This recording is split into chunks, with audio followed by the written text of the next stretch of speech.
Olá pessoal, tudo bem? Então hoje vamos à nossa aula dessa semana, vamos dar continuidade ao nosso capítulo aí, aos nossos estudos sobre o Egito.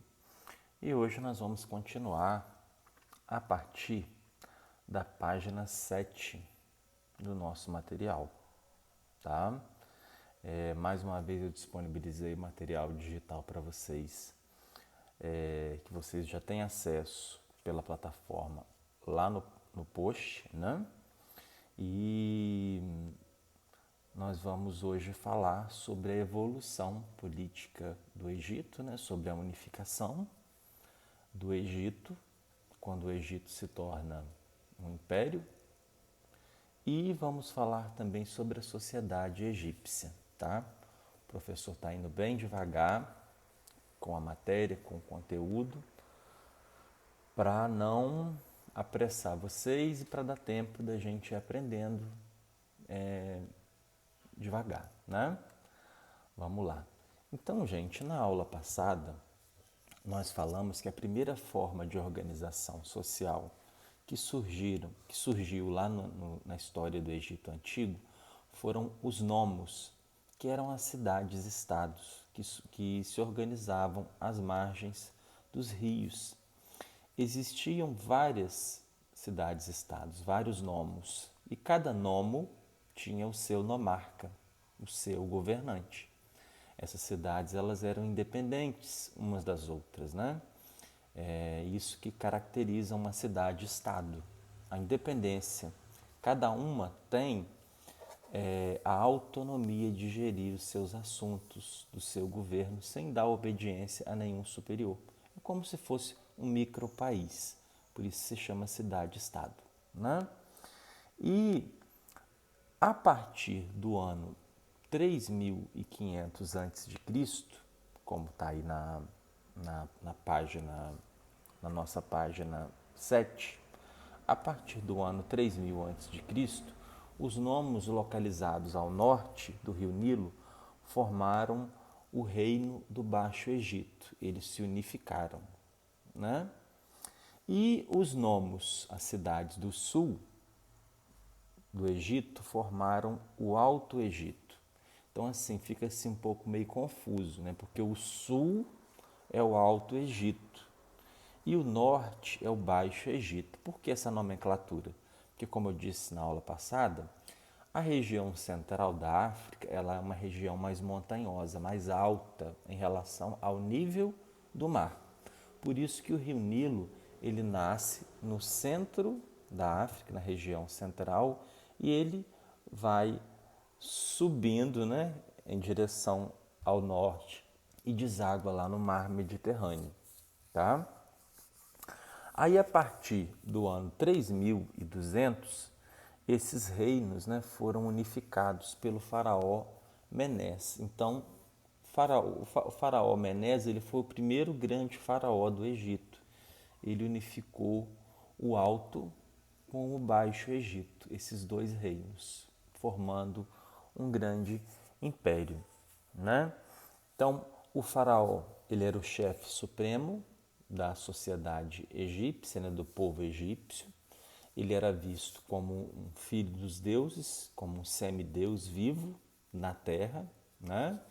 E aí isso vai dar um aspecto teocrático, né, ao governo egípcio, como nós já estudamos no capítulo anterior, porque o faraó, ao mesmo tempo que ele governa, ele também tem uma representação religiosa para aquele povo, e ele era extremamente respeitado.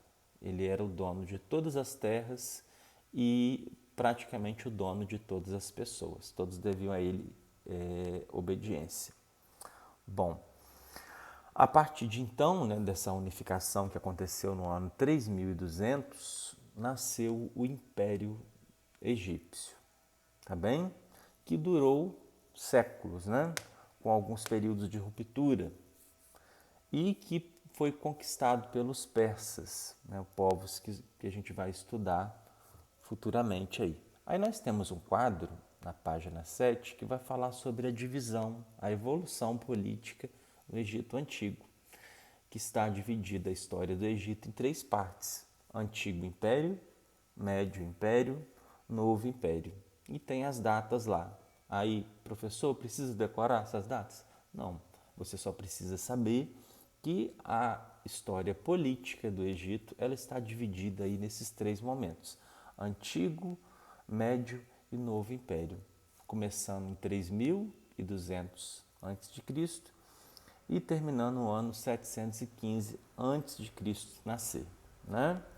E aí no primeiro quadro vai falar, né, que nesse período, né, do Antigo Império, Menés unificou o sul e o norte, as famosas pirâmides da região de Gizé, Quéops, Quéfrem e Querinos foram construídas nesse período. A concentração de poderes nas mãos dos faraós gerou rebeliões internas, comandadas por nobres e chefes de muitas comunidades egípcias. Essas revoltas geraram um período de fragmentação e enfraquecimento do poder dos faraós. As revoltas propiciaram a invasão de outros povos na região. Aí, no Médio Império, que começa no ano 2100 a.C.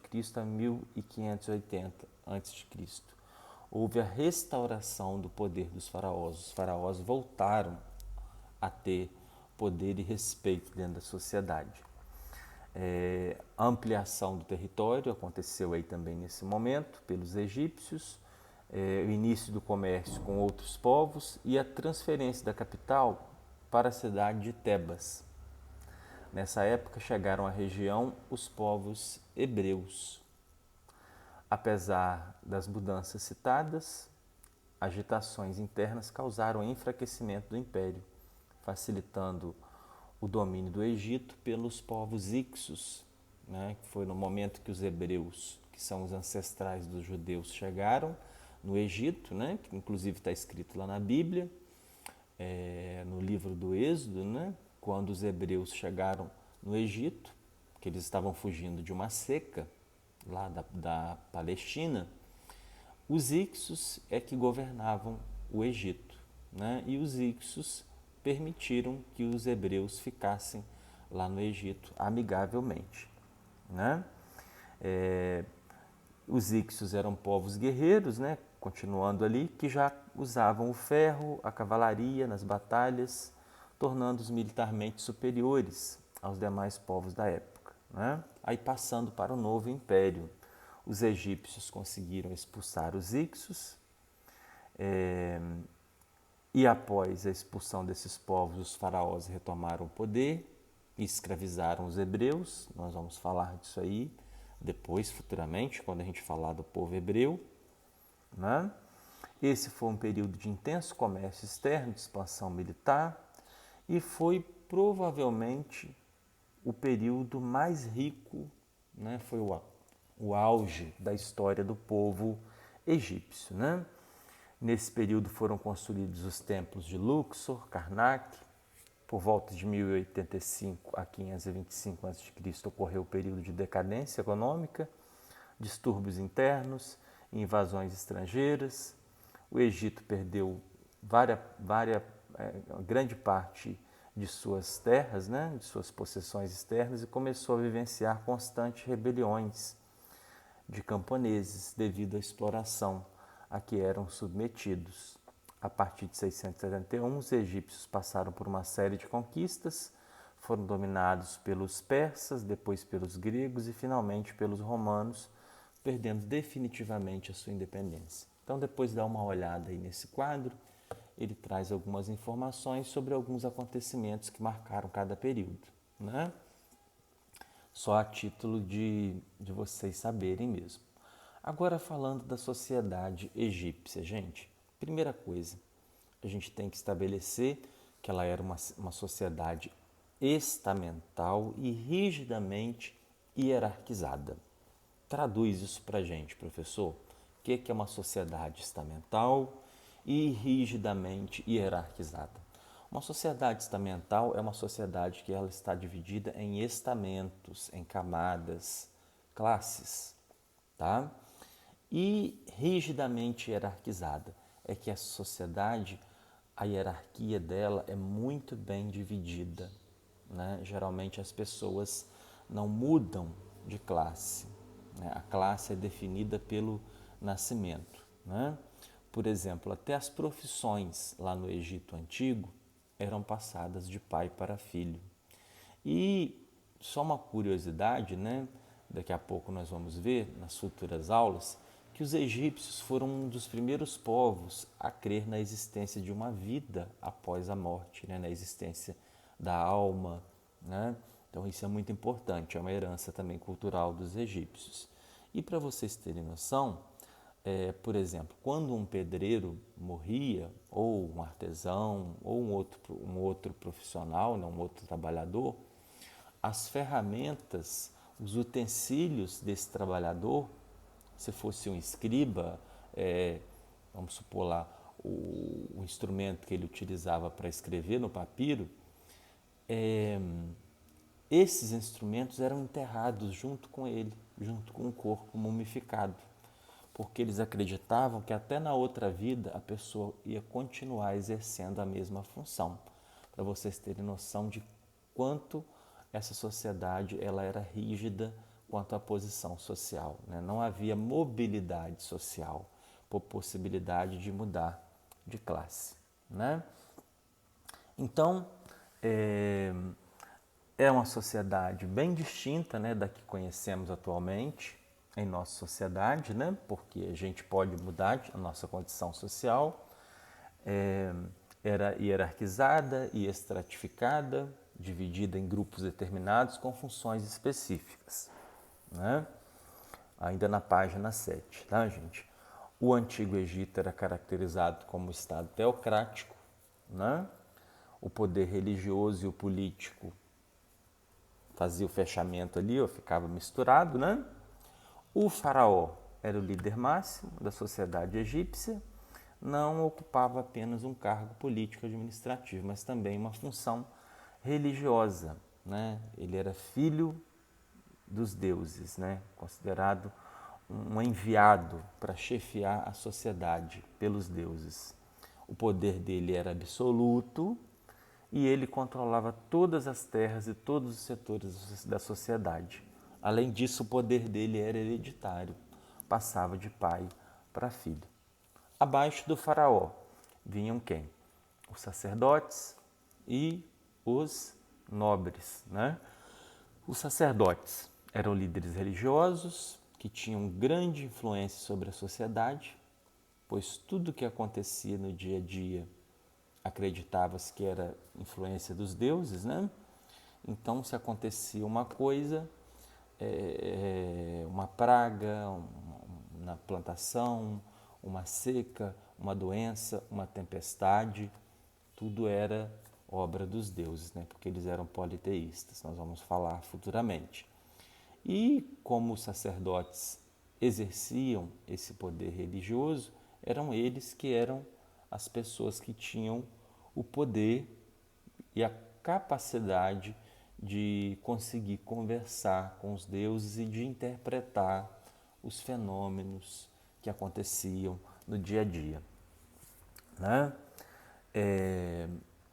Também a religião ela era utilizada pelos sacerdotes para manter a pirâmide social da forma que ela estava, né? Fazer com que as pessoas trabalhassem para manter a boa vida dos nobres, sacerdotes, das classes dominantes, né? Porque a religião é uma coisa muito perigosa, né? Porque vamos supor que você assim está fazendo uma coisa, né? Às vezes a pessoa te induz a fazer uma coisa e fala, olha, se você não fizer isso, Deus vai te castigar, Deus não vai te abençoar. E assim os faraós faziam com as pessoas, principalmente com os camponeses, que eram as pessoas, e os escravos, que eram pessoas mais simples, né, da sociedade. E o faraó e os sacerdotes, né, utilizavam da religião para amedrontar essas pessoas. Ó, trabalha, se conforma com a sua vida, foi a vida que os deuses escolheram para você, e se você se revoltar, você será amaldiçoado. E assim a religião funcionava como um instrumento para fazer a ordem social se manter da mesma forma, tá? Bom, e manter os privilégios, né, dos grupos dominantes, né? Então, ó, na página 8 vai começar lá dizendo o seguinte, ó, que a religião, no final do parágrafo, a religião contribuía para que a população aceitasse a sua condição de exploração, evitando revoltas, né? Então, religião, gente, todo mundo tem que ter, né? Eu tenho minha religião, né? Sou cristão, sou católico, né? Só que a gente também tem que ter a nossa consciência e perceber quando que a religião está sendo utilizada para escravizar a gente, né? Então isso é uma coisa que a gente tem que ter um senso crítico, né? A gente tem que ligar a nossa anteninha e perceber, né?